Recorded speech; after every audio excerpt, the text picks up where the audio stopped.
Hello, homies. Welcome to our 300th episode. I was really excited and also a little bit apprehensive recording it. I thought I had another couple of weeks up my sleeve, but then I decided to make life hard for myself, which inevitably I like to do, it seems. And I squeezed in a couple of bonus episodes, which meant that the 300th episode jumped earlier a couple of weeks. So I had to sit down and think of what I am going to talk to you about. What I do want to do, though, is firstly just dedicate this episode to my beautiful mother, Adelaide, who passed away on the 3rd of May this year, so just about 6 weeks ago.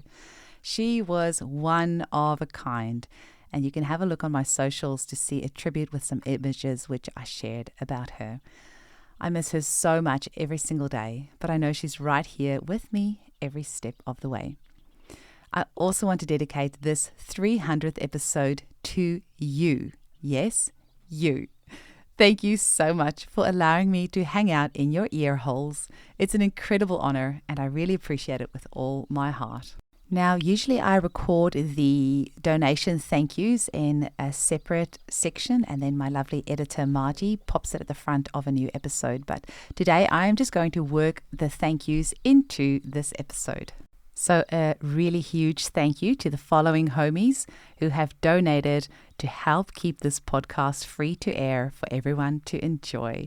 So thank you Priya Prakash, Ali Grover, Therese Cosgrove, Lisa Paul, Ella Walter, Ambika Waters, Brian Dalfield, Petra Martinez, Francie Rubin, Helen Margaret, Alan Pollock, Angelica Lemke, Ishara, Ren Lloyd, Paul Terrio, and Maria Chick.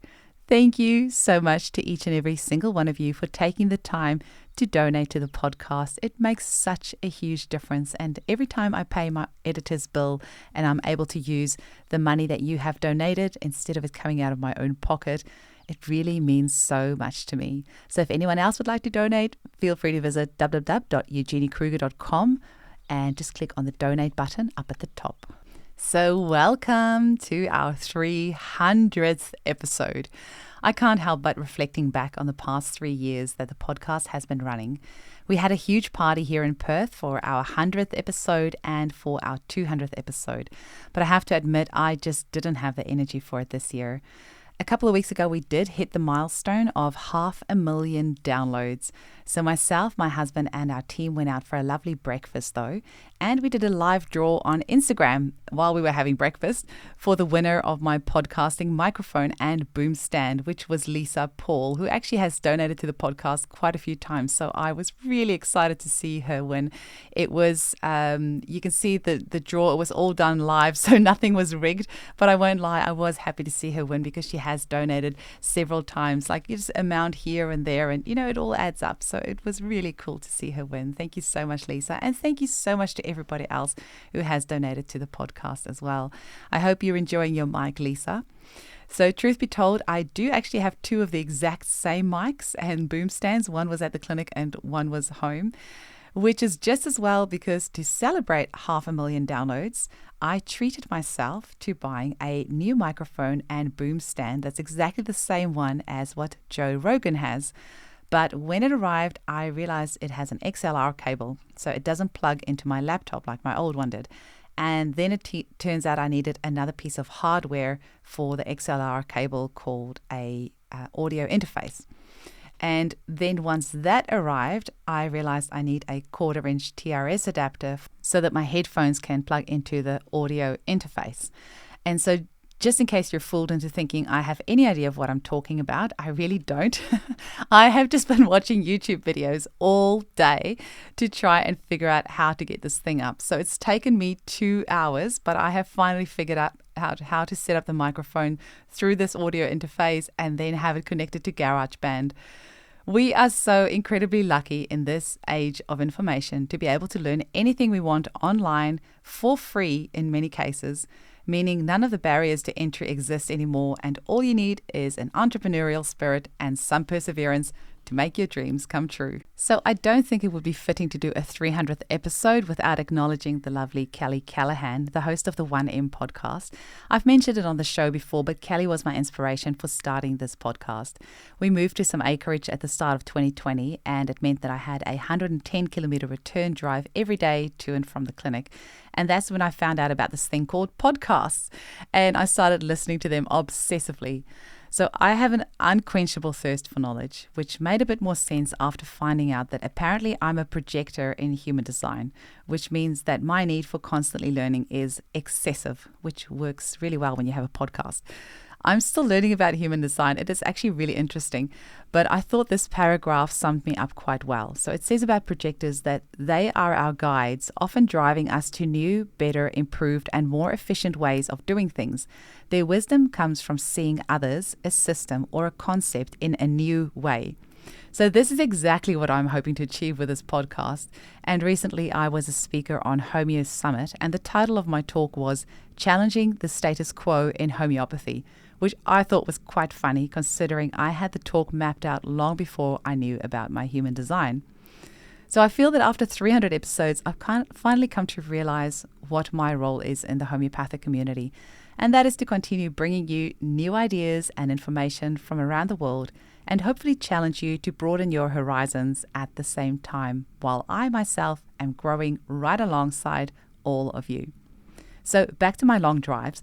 After listening to all of Kelly Callahan's episodes and all of Joette Calabrese's and Sue Mayer's podcast episodes, it finally dawned on me that I have a few things I might want to say as well. Maybe I should start my own podcast. So even though I used to work on an internet help desk 25 years ago, I'm actually not very IT savvy, but I am very stubborn. So if I want to do something, I will usually find a way. As much as YouTube annoys me after giving me 2 strikes and banning me from posting new content twice, 3 months at a time, due to apparent medical misinformation, YouTube is a great platform for learning new skills. So I simply searched how to start a podcast. I learned how to use GarageBand, how to edit, upload and schedule episodes, how to write show notes, and so much more. In only the 3 short years that I've been podcasting, so much has changed with the advent of AI, and incredibly, some of our editing can now be done with AI, mostly in reducing spaces in conversations and removing some of the ums and ahs, as well as smoothing out the audio, writing show notes, and creating timestamps, which 3 years ago, I'd have to put through a separate piece of software to ensure both speakers have their audio on the same level, some of the background noise is reduced, and it would take forever to do the timestamps and the show notes. So it's been quite incredible to see how the podcasting world has changed in such a short period of time. And one of the best things ever was to get my lovely podcast editor, Margie, on board probably about 18 months ago or so now. I'm trying to think, but it's been a while. But yeah, thank you so much, Margie, for everything that you've done. It is so great that I just get to record the episodes, upload them, and Margie does all the rest. Margie has actually since gone on to also edit podcast episodes for a few other homeopaths, so that is really exciting as well. So about 3 years ago, there was only a handful of homeopathy podcasts, whereas these days we have dozens, which is really great as everyone has a different flavor. And I think it's important that we have enough of a variety of content out there for everyone to resonate with. And while I'm busy celebrating milestones, I just want to mention that the Homeopathy Hangout podcast popped into the top 1.5% of all podcasts in the world a few months ago. So Joe Rogan is in the top 0.01%, so I still have a long way to go. But I'll be lying if I say I'm not on listennotes.com at least once a week to check the podcast rating. I never in my wildest dreams ever thought I'd have a top 1.5% podcast. It's totally surreal.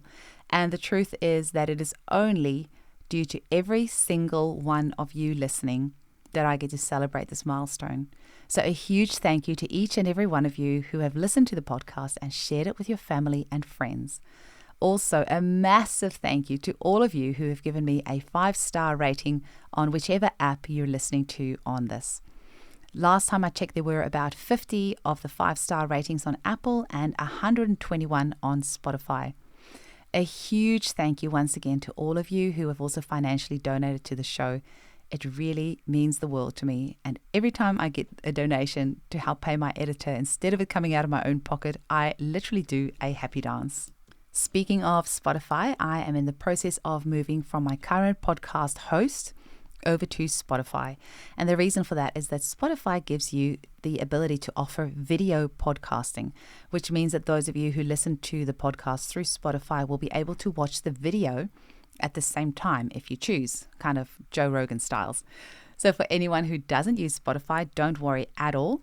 The new hosting won't affect how and where you listen to the show. And just so you know, you can listen to Spotify on a free account, so you don't need to have the paid version.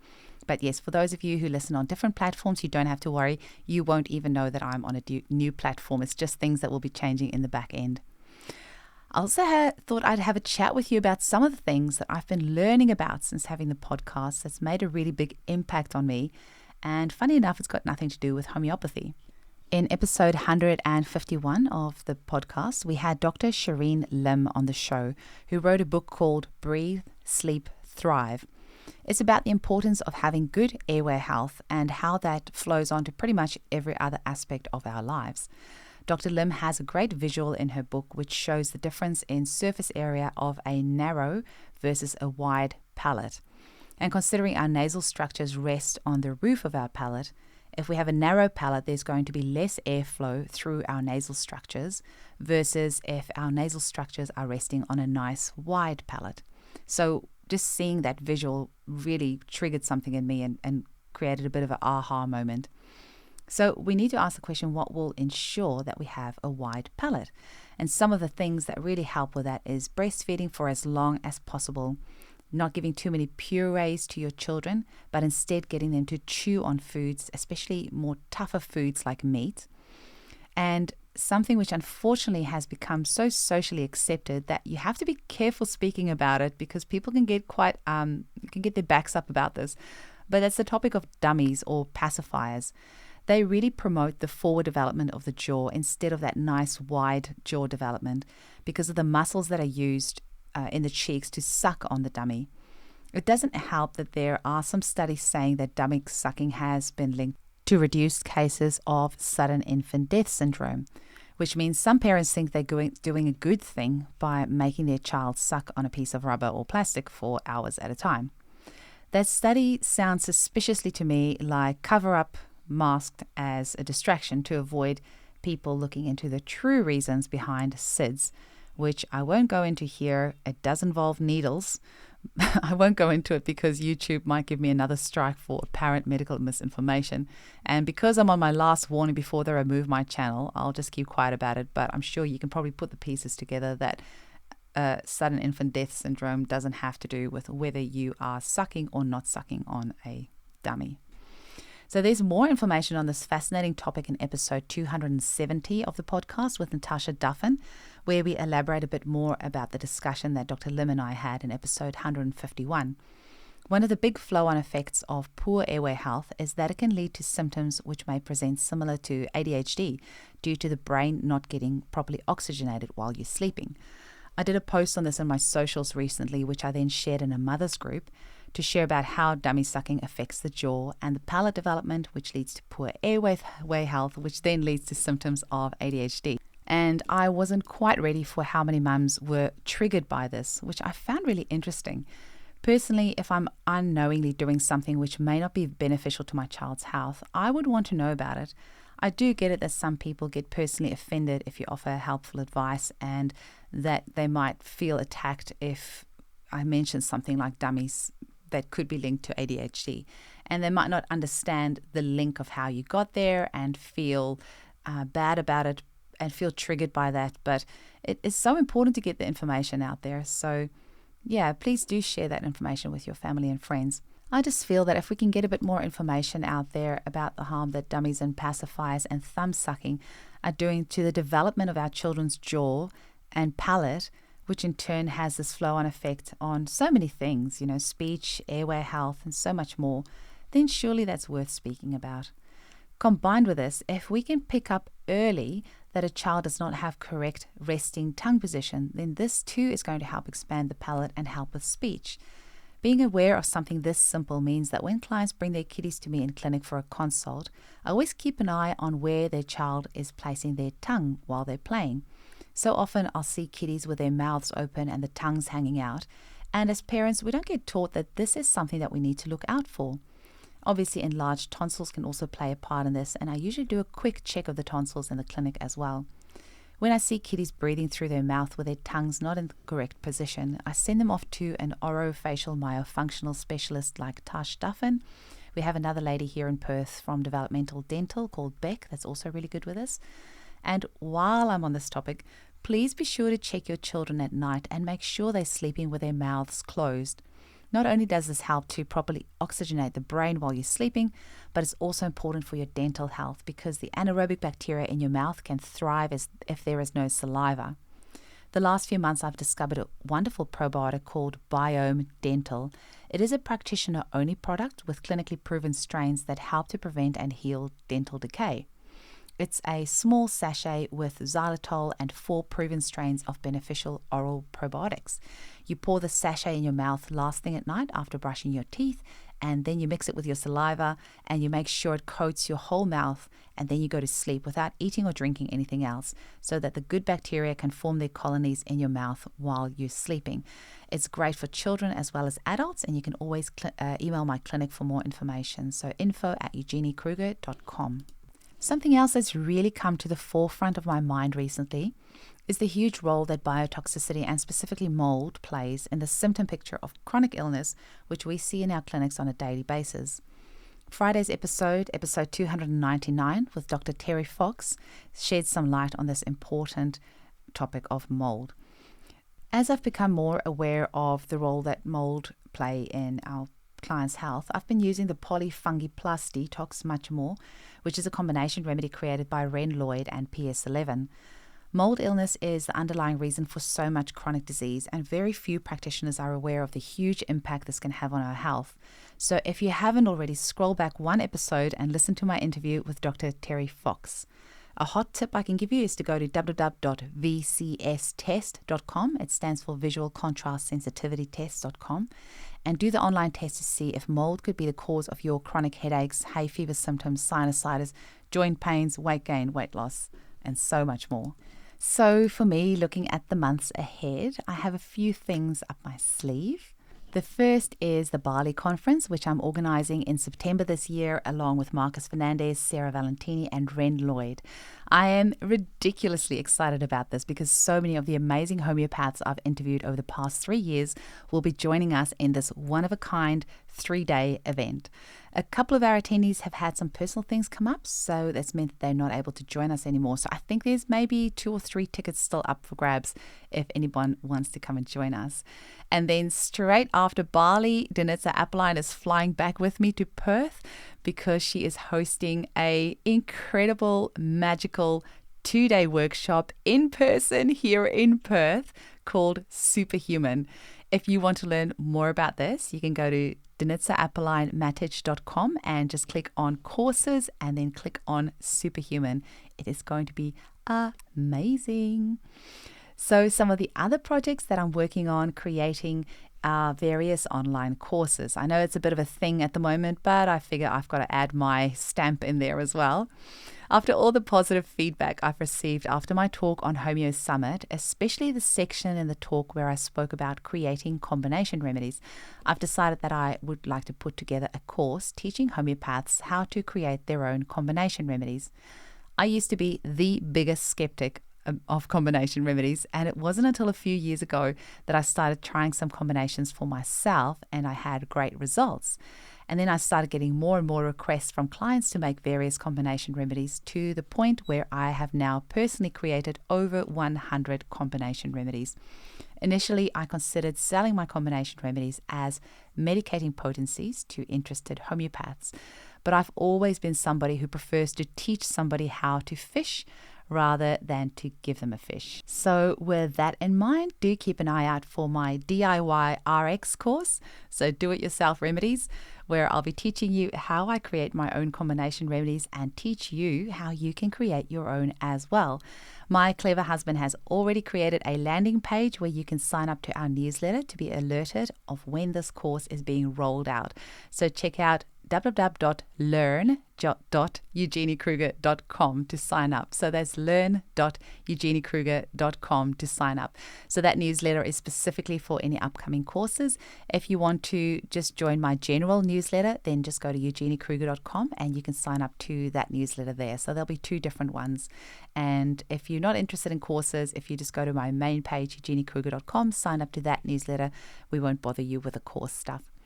The other project I'm excited about are various summits that I'm going to be bringing you based around a specific health topic.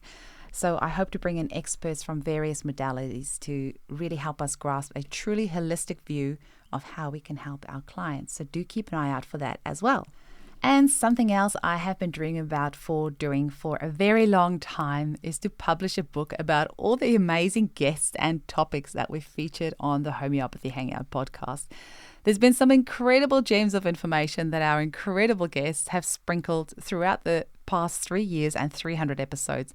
And I'd love to put it all together as a resource which we can all refer to. So do watch the space. And if one day I finally manage to pull this off, there will definitely be a book launch party, because I've been dreaming of doing this since we reached our first 100 episodes. But I figure maybe if I just tell you all about it, you'll hassle me enough that I'll actually get my A into G and do it.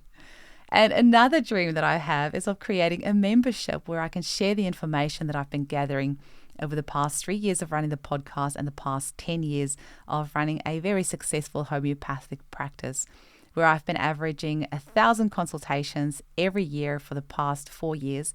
And I'm currently on track to do the same amount this year as well. So when you see that amount of people, you definitely learn a thing or two. And I would really love to share that knowledge with all of you. I wouldn't be where I am if it wasn't for the wonderful teachers I have had over the years.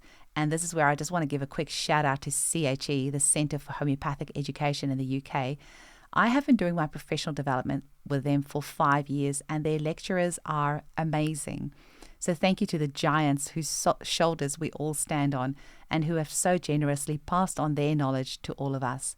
And I really hope that I can be of service in the same way by passing on what I have learned, all the while still being aware of the fact that every day I feel like I don't know anything and I'll never know all there is to know about this amazing healing art we call homeopathy.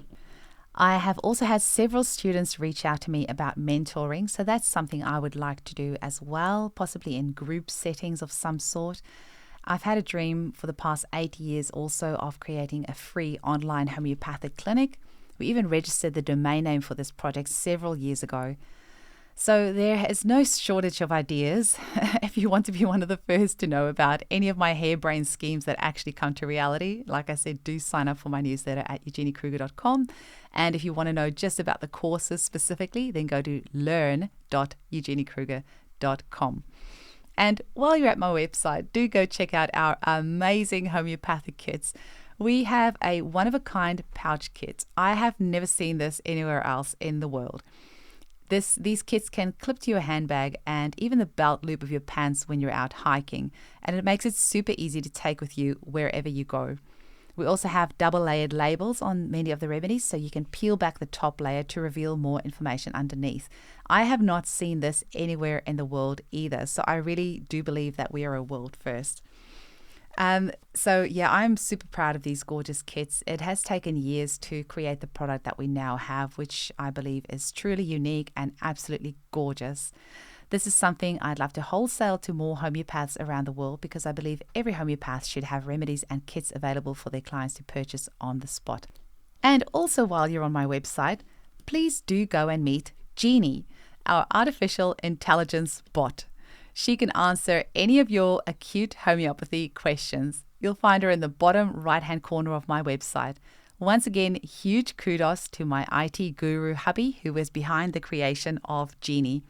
We've already had so many messages from people around the world thanking us for Jeannie's help as she was able to pick the correct remedy for their acute complaint 24/7 free of charge.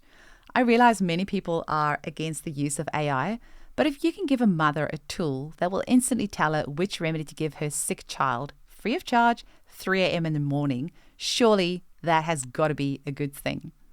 And while I'm on the topic of AI and technology, now is a time more so than ever in history when people with very little experience can come across as seemingly being experts, especially on platforms such as social media, where it's really easy to just have a soundbite here and there with a few well-curated images and audios to make it seem like somebody knows what they're talking about. Unfortunately, homeopathy is not free from this facade. The last few years, I have been saying that a homeopathic revolution is coming, and now it is well and truly here. Every single day, I'm seeing more accounts popping up on Instagram with random people calling themselves homeopaths after only a few months of online courses.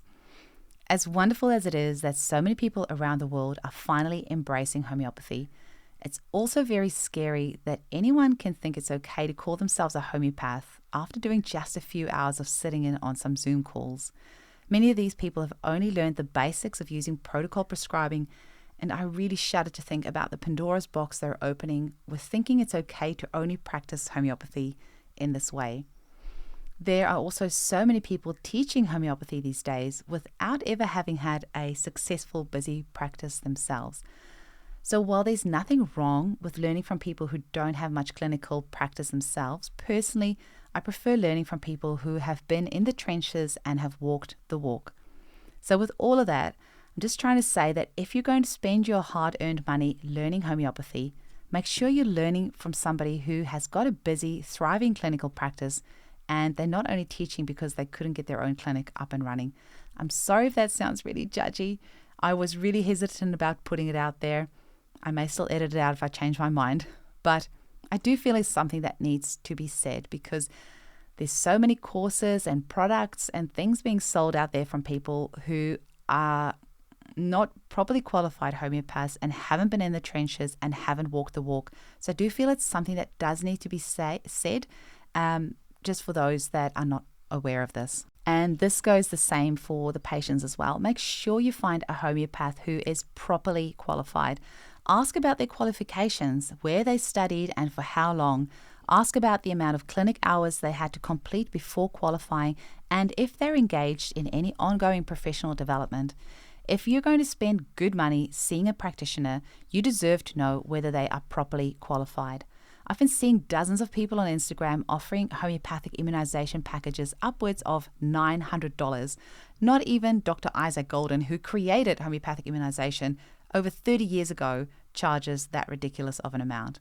This is really damaging to the profession when people are charging that much without a proper qualification.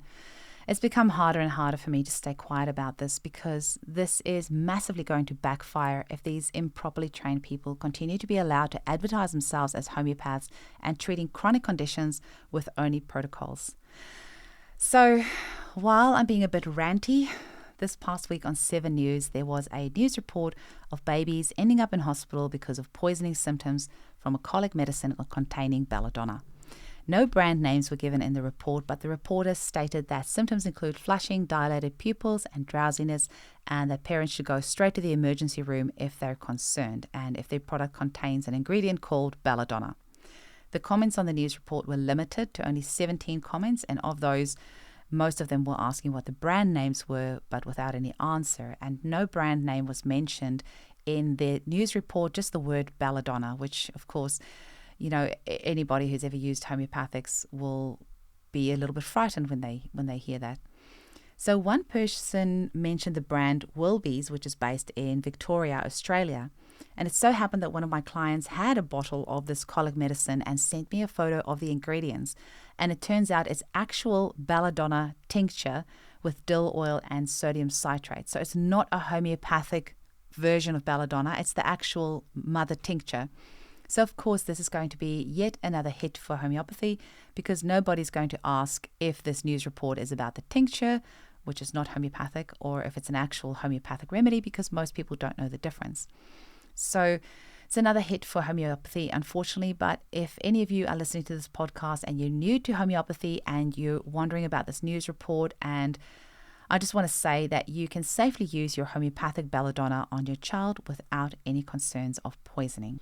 And while I'm in ranty mode, my last little ranty rant is that I've noticed an increase in kinesiologists who test their clients for various homeopathic remedies. Now, I love kinesiologists and I often refer my clients to them, so please don't get me wrong. But if I'm prescribing remedies for a client after an hour and a half consultation, and with 10 years of clinical practice and 4 years of study behind me, and then they go and take these remedies to their kinesiologist, who then tests them and says not to take it or to only take half of it, and then my client comes back 6 to 8 weeks later and wonder why they haven't had an improvement, I think I'm in my rights to be slightly annoyed. I've even had a kinesiologist reach out to me on social media recently after muscle testing her remedies on herself, and then ended up giving herself a massive aggravation, and she wanted to know how she can stop the aggravation. So I just want to make it clear again, kinesiology is amazing. It's something I personally would actually love to study. But I just want to say that if your homeopath has done a prescription for you, give it an honest chance and take it as they've prescribed. And if you have any issues or feel that you'd like to take your remedies in a different way, just let your homeopath know. If you are taking it to somebody else who hasn't taken the case history that we have, or who doesn't have the proper homeopathic qualifications, then you're probably wasting your money. Either choose one or the other, or don't have one interfere with the other one's prescription. That's just all I wanted to say in that ranty rant. So this is a little bit of a random episode. If I haven't warned you about it already, you're halfway through already, so you might as well keep going now.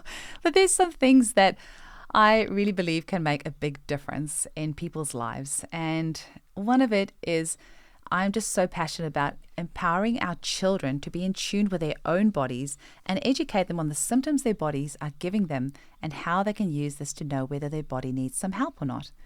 A really simple way of doing this is to print out the Bristol stool chart, and you can just go on Google, type in Bristol stool chart, print it out in color, and also print out the urine chart in color, and put both of them up on your toilet wall so that your children can compare their poos and their wees to the chart to see if what's coming out is healthy or not.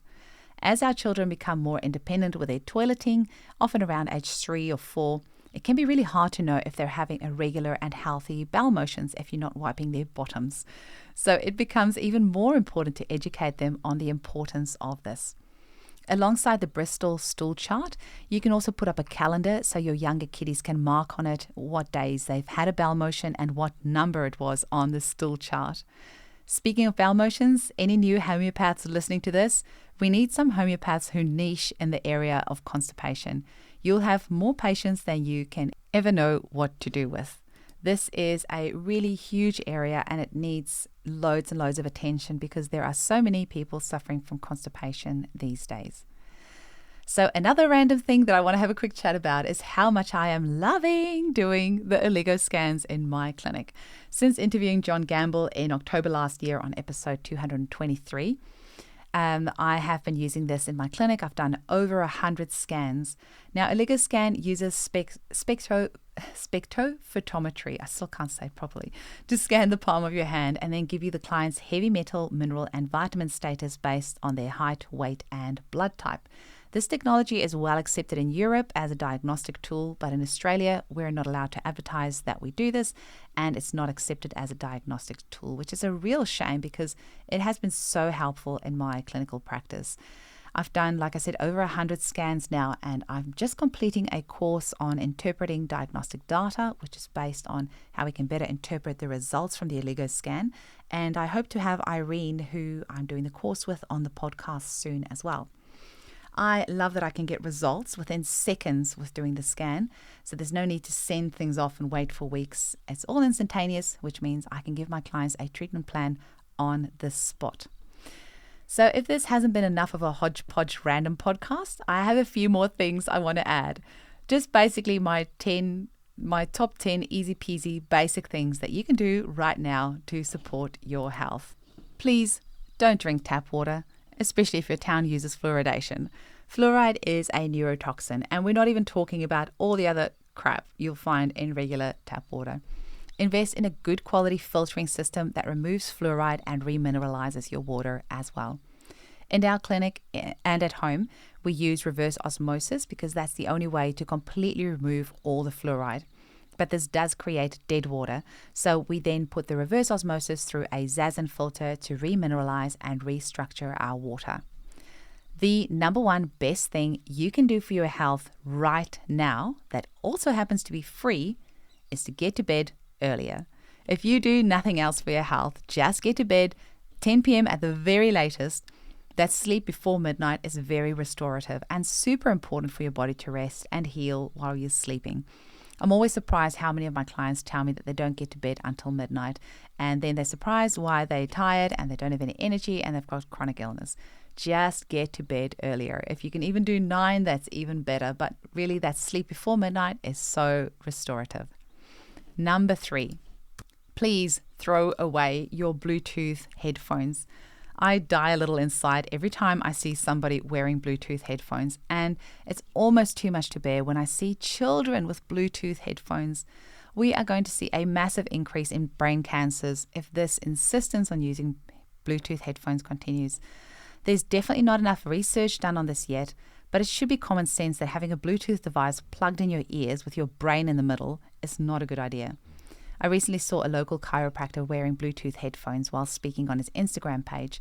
I called him out on it and he admitted he knew it was bad, but that he's only using it for a short period, which is not really the point. If you're a health professional and you're wearing Bluetooth headphones, then the general public sees that and they think it's safe to wear. They don't know you're only using it for a short period of time, which, by the way, is too long anyway. Number 4, throw away your antiperspirants. Your body needs to sweat to detox. Using an antiperspirant, which actually contains aluminium to stop your body sweating, is like plugging up your butthole to stop your body from pooping. I'm sorry for the visual, but that really is what it is.